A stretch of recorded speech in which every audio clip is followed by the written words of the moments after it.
Snowden's meeting with human rights activists at Moscow's Sheremetyevo airport sparked anger in Washington. The US criticized Russia for allowing it to take place and again demanded he be handed over. Artis Khan has the details. The White House has basically accused Russia of providing, quote, a propaganda platform for Edward Snowden.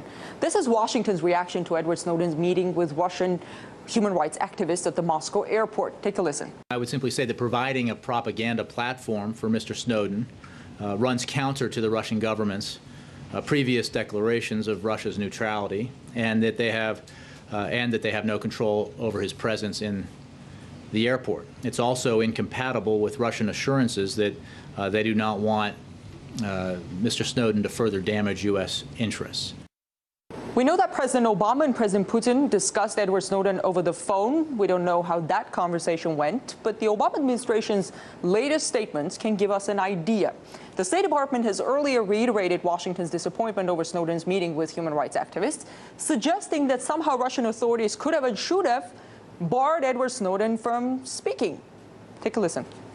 We are disappointed that Russian officials and agencies facilitated this meeting today by allowing these activists and representatives into the Moscow airport's transit zone to meet with Mr. Snowden, despite the government's declarations of Russia's neutrality with respect to Mr. Snowden. Sorry, you're disappointed that they let someone into their own airport? I don't get it. Well, that they facilitated this event, of course. Why? Because this gave a forum. You don't think that he should have a forum? Has he's forfeited his right to freedom of speech as well? Well, Matt, Mr. Snowden, right, as we've talked about, let me just state this because I think it's important.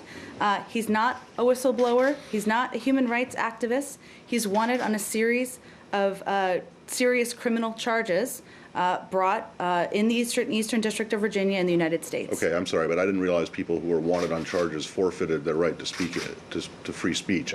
It's very interesting how Washington now uses the word propaganda, referring to Edward Snowden's speech, basically suggesting that somehow Russia should deny him free speech. The journalist who challenged the State Department spokesperson sort of showed how ridiculous that sounds coming from the U.S. It almost sounds like, would you please silence that guy? We don't like what he's saying.